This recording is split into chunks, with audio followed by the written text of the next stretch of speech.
বাবা এসে আমার ঠ্যাংটা এখানে উঠাইছে, ওটাই জঘন্য ভাবে আমার শরীরের বোঝা একটা খাউন পাইছে, ছিন্ন ভিন্ন করছে। হইরে বলছে যে তুই এই কথা কি ওর কাছে বলো না, তুমি দূরে থাকো না, তোমার এমন তারা প্রশ্রয় দিব। হুজুর বলছে সব কাগজ খুলে ফেলবেন, এবার খুলে ফেলছে। পটুয়াখালীতে বদজিন ছাড়ানোর কথা বলে দশম শ্রেণীতে পড়ুয়া মাদ্রাসার ছাত্রীকে একটি ঝুপড়ি ঘরে টানা 5 দিন আটকে রেখে ধর্ষণের অভিযোগ উঠেছে এক গ্রাম্য ফকিরের বিরুদ্ধে।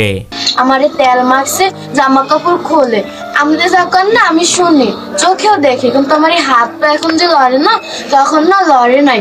তারপরে না এই আমি যে কথা কই না, ঠোঁট লড়ছে, কিন্তু আমার কানে শুনি নাই। ভুক্তভোগী এই কিশোরী জানান, ফকিরের বাড়িতে গেলে প্রথম দিন রাতেই তাকে গোসল করিয়ে বিবস্ত্র অবস্থায় ফকিরের শয়নকক্ষে রাখা হয়। এরপর ফকিরের মেয়ে রুমানা ভুক্তভোগী এই কিশোরীকে জানান, আজকে রাতে জিন তার বাবার রূপে হাজির হয়ে তার সামনে আসবে। জিন যা করতে চাইবে তাতে যেন কোনো বাধা না দেন এই তরুণী, এবং জিনের কথা মতো সবকিছুই করতে এই ভুক্তভোগী কিশোরীকে বোঝান ফকিরের মেয়ে রোমানা। তারপর ওই বেড়ায় মানে রুমানা আমারে বলছে যে আমার বাবার রূপ একটা জিন আসবে, কালকে বেদবি করছে, আজকে করো বুঝি, এ কইছে পর আর বাবা এসে আমার ঠ্যাংটা এখানে উঠাইছে, ওটাই জঘন্য ভাবে। আমার মনে হয় একটা কুকুরের যদি আপনি 1 বছর যদি খানা না দেন কিরকম করবে, তার থেকে আমার শরীরের বোঝা একটা খাউন পাইছে, ছিন্ন ভিন্ন করছে। তারপর না আমার এগুলো বাইরেছে, কিন্তু আমার কোনো ব্যথা ছিল না, কিন্তু আমি মহিলা আছি না বাইসা আছি এটা আমি কইতে পারি না। আমার এক্সের দেখেন মারছে কেমনে, এক্সের মারে গলা সাইপা ধরে এরকম গাছের লাগে ঝুলাই রাখে, জানেন না আমার কি কষ্ট। জানা যায় ভুক্তভোগী কিশোরী মাদ্রাসায় ক্লাস চলাকালীন সময়ে হঠাৎ অসুস্থ হয়ে পড়লে রুমানা নামের তার এক বান্ধবী ভুক্তভোগী এই কিশোরীর পরিবারকে জানান, তার বাবা মালিক বাদশাহ এসব বদজিন এবং উপরিলক্ষণ ছাড়িয়ে তাকে সুস্থ করতে পারবে। এরপর সহপাঠী রোমানা ভুক্তভোগী কিশোরীকে তাদের বাড়িতে নিয়ে যান। এ সময় ভুক্তভোগী কিশোরীর মা ফকিরের বাড়িতে গেলে তাকে জানানো হয় এই কিশোরীকে পরিপূর্ণ সুস্থ করতে হলে তাদের বাড়িতে রেখে বেশ কয়েকদিন তন্ত্রমন্ত্র ও ঝাড়ফুঁক দিতে হবে। যখন ও মাদ্রাসা পড়ে অসুস্থ হয়ে পড়ছিল, তারপর রোমান আপু বলছে তার বান্ধবী সবাই ইটি নিয়ে গেছে আমাদের বাসায়। আমার ডাক দিয়েছিলে, কয় তুমি ছোট মানুষ তুমি কিভাবে নেবে, আমরাই নিয়ে যাই। আমার মায়েরা বলছিল, আবার মায় আইছিলে, এর মধ্যে এরা নিয়ে গেছে, এরপর আর আসেনি। তারপর রোমান আপু বলছে আমার বাপের এই কবিরিজি করতেছে, মেরে সুস্থ হয়ে যেতে পারে, আমার বাপে পারবে এই চিকিৎসা করে, এছাড়া কেউ পারবে না। তারপর গেছে আমার আম্মু, তারা আইসেন আমাদের বাসা, তারাই নিয়ে গেছে, পোল গাড়িতে তারা নিয়ে গেছে। তারপর আসছিলে অভিযুক্ত ফকির ও তার পরিবারের কাছে সরল বিশ্বাসে মেয়েকে রেখে আসেন কিশোরীর মা।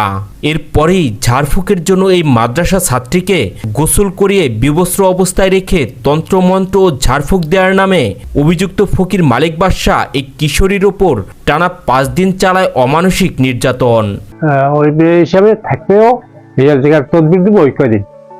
এইবার ওই তদবির রাখাকালীন ওই কয়দিন রাখছেন?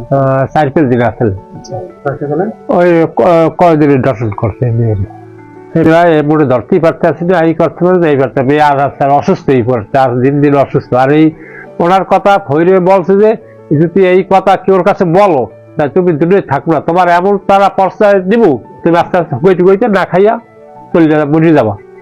আর আস্তে আস্তে হয় হয় বাবা আর আস্তে ওই কর পর আস্তে আস্তে কথা বাস্ট হয়ে যায়, ওর আস্তে আস্তে তদবির এমন তদবির চালাইছে, উনি দিন দিন অসুস্থ হয়ে পড়ে। আর হইলে ওই সভ্য শরীর বুঝায় চাকুর দেখতে আছে। ঘটনার পর ভুক্তভোগী কিশোরী মুখ না খুললেও পরবর্তীতে সে অসুস্থ হয়ে পড়ে। অসুস্থ অবস্থায় তাকে পটুয়াখালী মেডিকেল কলেজ হাসপাতালে ভর্তি করা হলে এরপরেই সে পরিবারের সদস্যদের পুরো ঘটনা খুলে বলে। রাখতে দিয়েছে আপনি তদবির দেবেন সময় পোল বা খাল বিল পাইতে পারবেন না, আপনার মেয়ে, আমার তো মেয়ে আছে। হুজুর বলছে সব কাগজ খুলে ফেলবেন, এবার খুলে ফেলছে। মনে পড়ছে সবার কাছে বলছে, কইলাম কেউ একটু দেয় নাই, মালিক ভাই চাঞ্চল্যকর এমন ঘটনাটি ঘটেছে পটুয়াখালী সদর উপজেলার মাদারবুনিয়া ইউনিয়নের ৩ নং ওয়ার্ডের উত্তর হাজীখালী গ্রামে। এই ঘটনায় ভুক্তভোগী কিশোরীর মা বাদী হয়ে 4 জনকে আসামি করে পটুয়াখালী সদর থানায় একটি অভিযোগ দায়ের করেছেন। রোগী আসে যায়, তারপরে মানে যা যার মতো যেটা করে ওগুলোই। তারপরে মেয়ের বিয়ে হয়েছে, বিয়ে হওয়ার পরে তার 8 মাস পরে তারপরে এই ঘটনা শুনি। এর আগে আমরা কেউই শুনিনি। তারপর সার্কুলার হয়েছে যে মেয়ে অসুস্থ, মেয়ের ধর্ষণ করছে নাকি। তারপরে বাসার লোকও কোথায় গেছে আমরা জানি না। অভিযুক্ত ফকির মালিক বাদশাহ পটুয়াখালী সদর উপজেলার মাদারবুনিয়া ইউনিয়নের ৩ নং ওয়ার্ডের উত্তর হাজীখালী গ্রামের বাসিন্দা। এই ঘটনায় অভিযুক্ত মামলার 1 নম্বর আসামি মালিক বাদশাহকে আটক করে আদালতের মাধ্যমে কারাগারে পাঠানো হয়েছে।